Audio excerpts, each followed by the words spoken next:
Welcome to the Strata Leadership Show, a podcast designed to help you gain clarity, lead effectively, and drive results for yourself, your team, and your organization. I'm your host, Dr. Nathan Mellor. Today we have someone on the show that I am really looking forward to talking to. Libby Gill is coming to us today out of Los Angeles. She is the CEO of a leadership and consulting and coaching firm, the Libby Gill Company group. And she is someone that is just making life better everywhere she goes.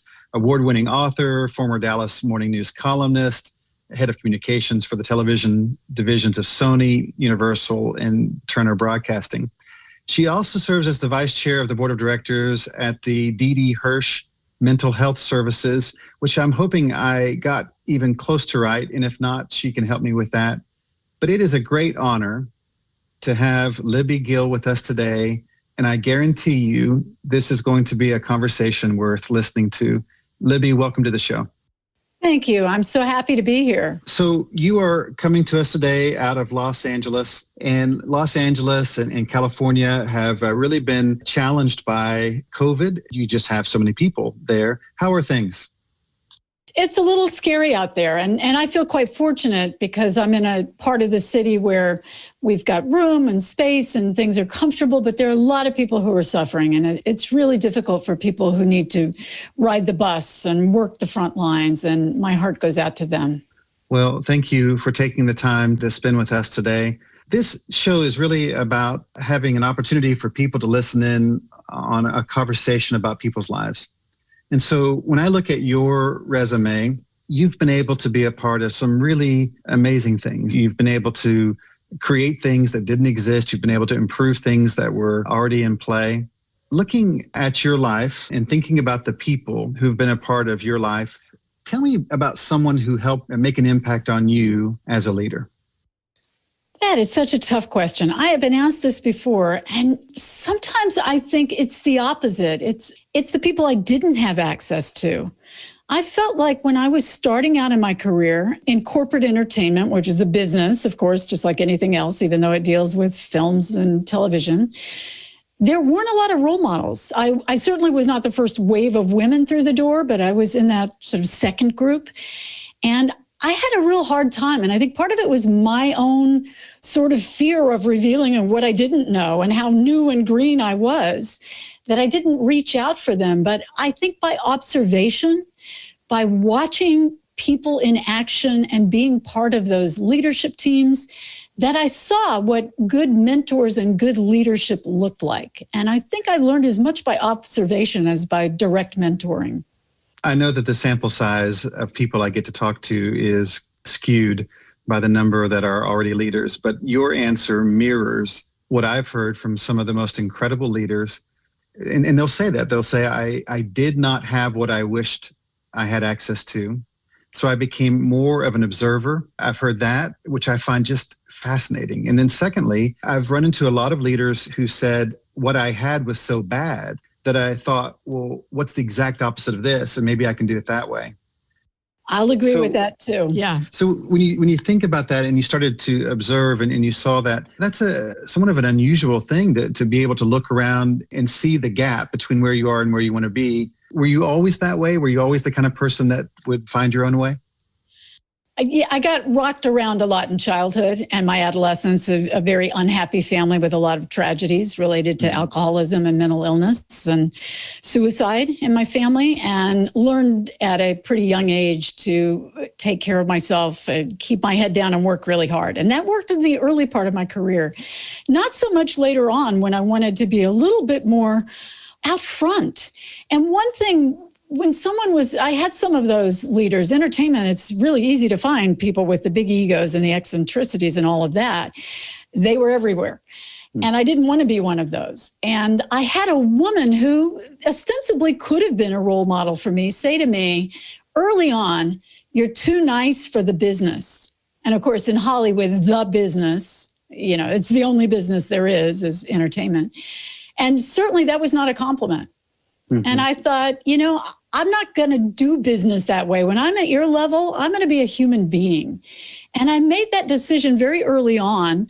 I wasn't going to belittle people or put people down or fight for every nickel. I wanted people to be the best of themselves. And I do think all of that made me a better leader and made me want to share with other people. Thank you for sharing that. It's amazing to me how common that unbelievably bad advice is. Yeah. And it's everywhere. And when you care about people and you think, well, maybe I do need to be something different. And it doesn't lead to a better outcome, but you don't know the difference. So if you could go back at the beginning of your career, what is one thing that you wish you had known when you started? I wish I'd known that I could stand up and use my voice more. I wish that I had known that I didn't have to know it all. I remember feeling a little threatened by, all these people that I've got just a good old state college education. And I thought there were all these brilliant people everywhere, and I'm probably not one of them. And yet I moved from being an assistant in a large company to being a department head and a vice president in 5 years through 3 major restructures. And it didn't even occur to me that that was a big move. In hindsight, it was like, wow, people would say, I'd mention that and somebody would say, you did what? How'd you do that? I went from a little company to being owned by this production television company founded by Norman Lear, who was one of the greats in the world of television. And then that got absorbed by Columbia Pictures and then bought by Coca-Cola and then bought by Sony. And I started out, I was a kid in the PR department. And in 5 years, I was the head of the communications, advertising, and promotion for the worldwide television group. And I didn't know that I could do those things, and I didn't know that that was a big deal.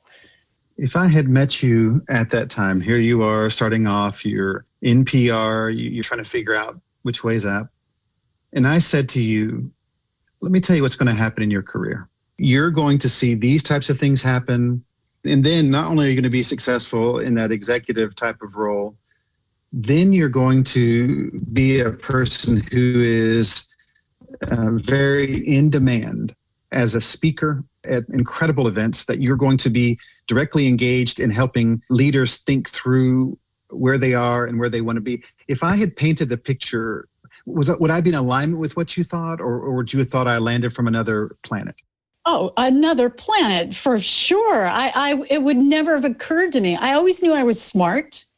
I knew that I worked hard, but I could not have foreseen something at that level for myself. And certainly no one ever said, hey, you're going to be good at this. I'd never heard that either in my family life or in my professional life. It was only in hindsight that I thought, yeah, I did accomplish a few things. It's surprising often for leaders to look back because they are just trying to show up and do the best they can. And then they look back and they realize, oh, wow, we really did do something pretty incredible. But one of the things I've noticed about leaders is that I just don't know any who haven't had challenging times in their lives or moments where it just did not work. When someone just leaves the impression that it just all happened, I don't believe them. And then when you get into it deeper, there's always a backstory. And I don't mean something necessarily scandalous, really. I just mean that it doesn't always work. So looking at your life, if you were speaking to other people who are trying to figure out their path as leaders that are struggling right now, what would you say to them about failures that you experienced and how you learned from those failures? Well, that's kind of an easy one, because if I learn something, it is not a failure by my own definition. Wow. That is where I set the bar. If I don't learn something, I generally make the mistake again. And then I learn it. But I'm very clear on that. If I've learned something, it's okay. Didn't work out well. But the one thing I think in the questions you're asking is, there was another course I wanted for my career. And I think I went along the path that appeared for me, as opposed to saying, this is what I want to do, and I'm going to do everything I can in my power. So one thing I do with my kids is encourage them to figure out what you want and let that happen. Don't take the other road. If that's really what you want, careers are long. It takes a long time to get there, wherever there is. When did you realize that you had a growth mindset and that you were willing to overcome obstacles the best that you could? Oh, I learned that at a very young age. I was that kid in high school, and I went to 6 different high schools, including 2 in my senior year of high school. I had to have a growth mindset. I had no other choice. But I was the kid that carried around the, whatever we called it back then, the day calendar, the file of facts, when I was a junior in high school. I was scheduling things and figuring things out. I was always just looking to learn. I would read my way through an entire author or entire series of books, or go to lectures that kids didn't go to, anywhere I had a chance to learn something new. So I was well aware of that. Again, I so appreciate you sharing these things, because there are people out there listening that came from families that were struggling, that had a lot of pain, and people wonder, well, how am I going to be able to be an effective leader when I've got all these challenges? And I look at what you've done, and to change the course of your family's history by being willing to be uncomfortable in a different way has opened up an incredible door. You've done just amazing things. When you think about your life and you think about some of the characteristics that you think leaders need to be developing, what would you say are some of the characteristics that you think leadership possess? Well, I think courage is one of the most important things. You have to be brave to take risks. You have to be brave to look at yourself. You have to be brave to have all those difficult conversations with other people that make you so uncomfortable, and yet you have to make them. And then the flip side, I think, is curiosity. If you don't stay curious and you don't get other people curious about lots of opportunities and different ways of thinking about things, I think you're sort of lost in terms of having that sense of purpose. And more than ever before, I think a deep sense of integrity and character down to every cell of your being is more critical now than ever. With all the turmoil we've seen on so many different fronts, I think leaders need to set the bar for integrity in a very real and personal way. You have just released a book recently that came from the Door Institute at Rice. And I'm so impressed with what is happening there. Just the depth, the academic rigor, the sincerity of the people. I mean, it's just an incredible program. Can you tell us a little bit about what you're doing, about the book, some of that, please? Oh, sure. I'm so excited about this book, and I was honored to be brought into the project because I'm not a Door Institute employee, but that the Door Institute at Rice was founded by John and Ann Doerr, who are both Rice grads, both engineers, who felt that they needed to do something to help steer young people and students at Rice specifically into leadership roles in whatever way that meant for them, to develop them as human beings who are ready to lead. And they put $50 million of their own money into this institute and hired Tom Kolditz, former brigadier general, who came in as essentially as a startup and built this amazing team. And along with Tom and Dr. Ryan Brown, who is a social scientist and the head of measurement there, they built with their team this incredible group that is dedicated to coaching and developing leaders. And the numbers and the metrics are so terrific. And I came in about year number 3. We're at 5 years now, I think, in terms of the Institute. And it was time. They saw what was happening and how unlike it was to anything in academia. And we did the research to see if anybody else did anything like this. And no, they weren't. What other universities have done, admirable, but on a much smaller scale, more limited to certain people. And they built this program open to every undergrad and graduate student at Rice University. And they brought me in when it was time we need to codify this. We need to share this with others, both to just open up all these resources, but also as a call to action and a challenge to their academic colleagues out there to say, you may not have the endowment that we have, you may not have the resources, but here are all the ways you can do what we did. Now go do it. So tell me about the book. Excuse me for jumping in too soon there. I do get excited about all this. Tell us about the book and what that means for you. Oh, so the book is really about what brought about, just as I described, why do we need an institute like this? What does it do and how does it function? And there are core programs within the Door Institute for coaching and for workshops. And of course, the people in the trenches can explain those much better than I, but they are all about leadership development as a separate enterprise than a classroom experience. This is about you come in and we're going to tailor a program just to you. And then there are these additional workshops that you can take. There are all these different programs to continue to grow your leadership development wherever you start, as a freshman throughout your graduate school, or you come in as a senior. We're going to give you this experience. And people, they end up with this, and I interviewed tons of students there. They have a much higher level of self-awareness. They understand what leadership means, and they understand that leadership is a choice, that it is a leader identity. They have self-selected. They didn't come in as leaders. They weren't chosen because they were already leaders.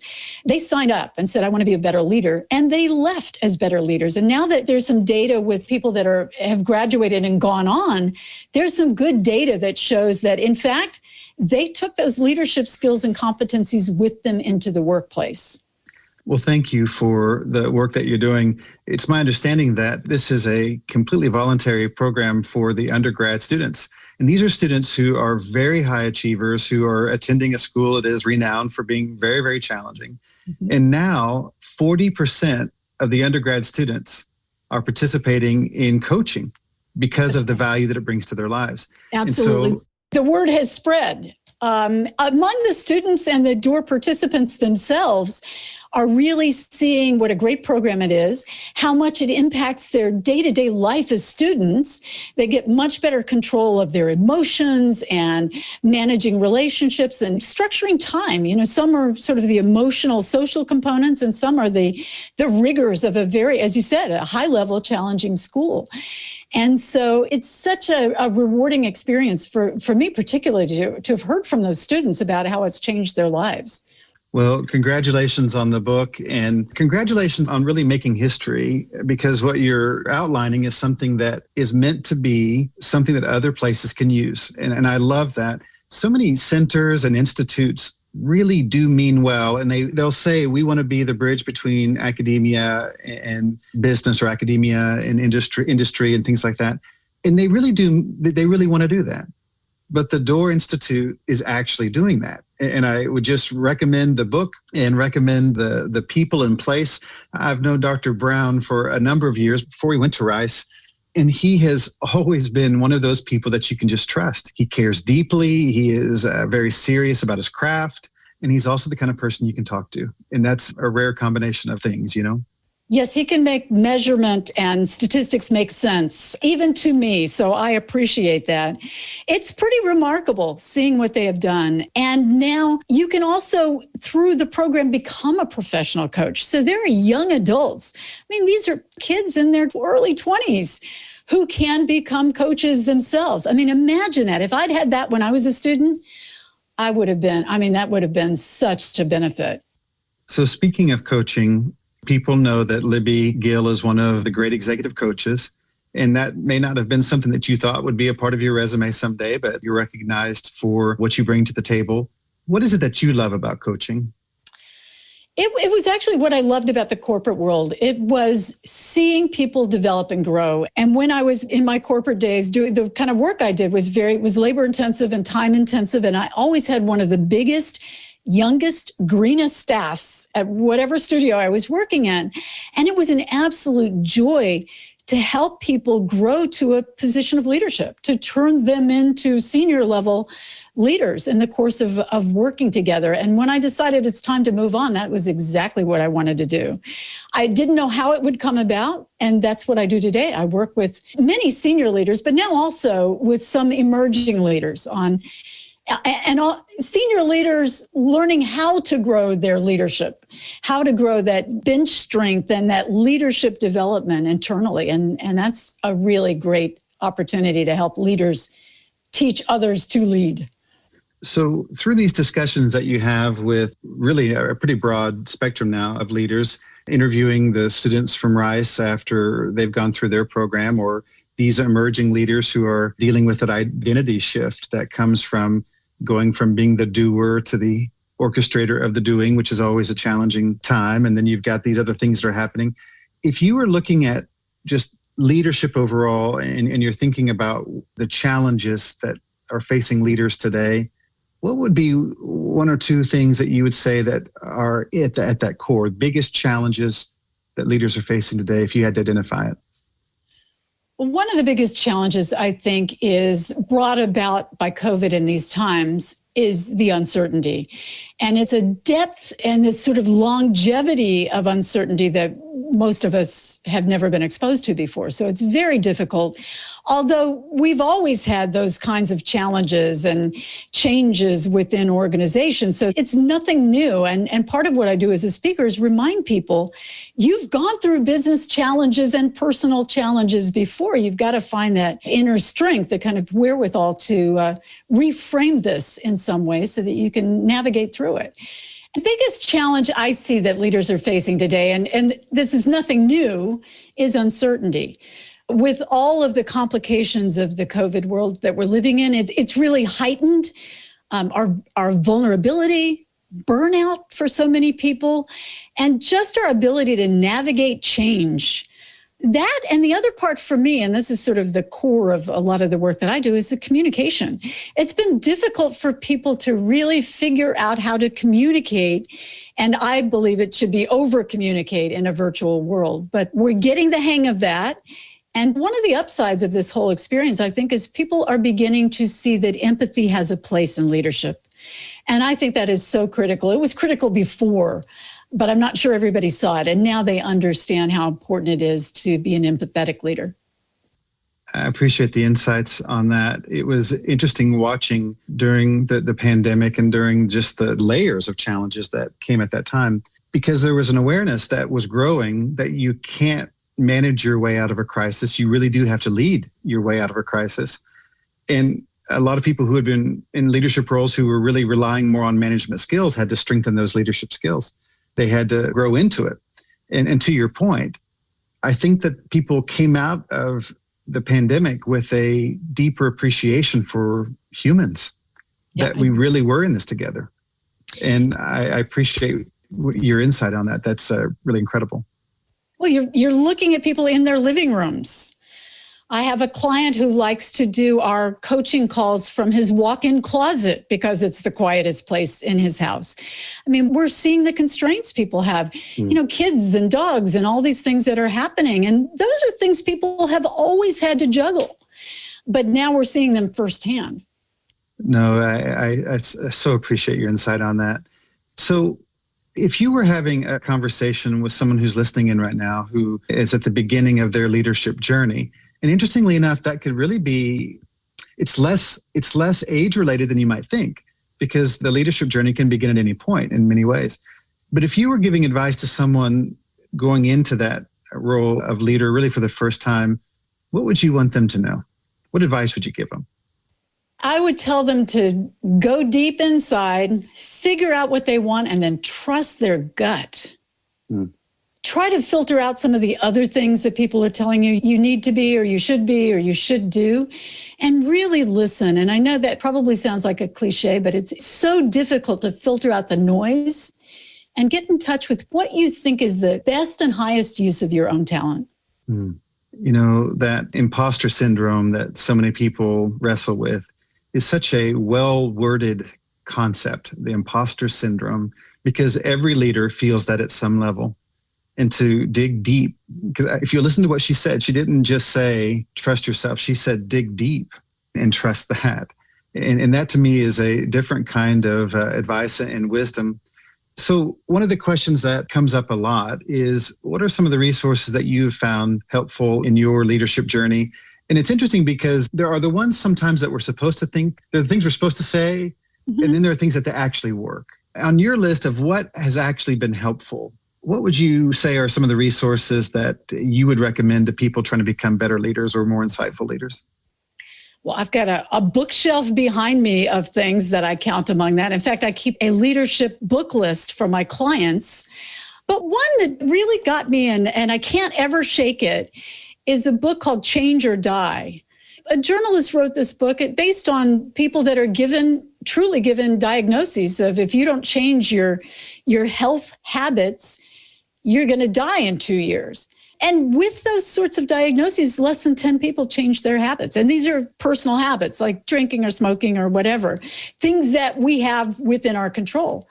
And it's really mind-boggling when you think, really, even if you're going to die, 10% or less of you are going to take those words of advice and do something. And that to me is just an earth-shaking concept. Well, you've experienced this. You've experienced it in your own life of seeing the power of habit, the power of addiction, the power of a limited perspective. I was researching some of this where we were talking about medical doctors who have to give those negative diagnoses. And they were talking about if they had someone and they told them you're going to lose 30 pounds, you're going to have a heart attack, that engaged the negative emotional attractor part of the brain versus having them talk about what they would, the ideal version of themselves. And that would connect with that positive emotional attractor. And then you were helping someone get there. When I look at your life, I look at someone who chose the positive emotional attractor, who chose to have a vision that perhaps no one else had around you. Well, it's so important to have this sort of, it's funny, I just got off a coaching call about this, is having that visceral gut reaction to this is my vision. And it may not be easy, but it is attainable. And I'm going to just keep that front of mind all the time. And when I'm tired or stressed or whatever, that's going to get me through. That's going to get me excited about it. I talk a lot about hope theory, which comes out of, it's the science of hopefulness out of medicine and positive psychology. And a lovely book about that is called The Anatomy of Hope by Dr. Jerome Groopman, where he talks about the fundamental component of hope is belief that change is possible. And if you don't believe that change is possible and that you have agency to make those changes, forget it. It's game over. Or you live in your whatever kind of, smaller version of your life. But that was just never for me. That just never sat right. Libby, I'm so grateful for your time today. And it means just more than you know. And for those who are listening in, check out Libby Gill. You can Google her name and find great video clips and different resources. She's an author who has some incredible work out there. And I say this to you, technically, we're competitors, and I'm telling you, go check out Libby Gill. Listen to her work, hire her. You can have her be a coach if she has openings anywhere in the world, because that ability to provide executive coaching from a distance has proven to be as effective as face-to-face. And so check out Libby Gill. If you don't know her name yet, you're going to be hearing her name more and more. And this is someone who is really dedicated to making life better for other people. Thank you, Libby, for being a part of the show today. Thank you so much. It was a real honor to be here. Well, those who are listening in, we want you to know that the leadership journey is a challenging one, but it's worth it. Investing your life into other people's lives not only makes them better, it makes your life better. It gives you depth and it gives you perspective. As leaders, it's our responsibility to set the tone. So set the tone today with your actions and choose to be the ideal version of yourself today. If anything that has come out of all the challenges we've had in recent years, it's that life is better when we're not doing it alone. Go make a difference today. And thank you for listening in to the Strata Leadership Show.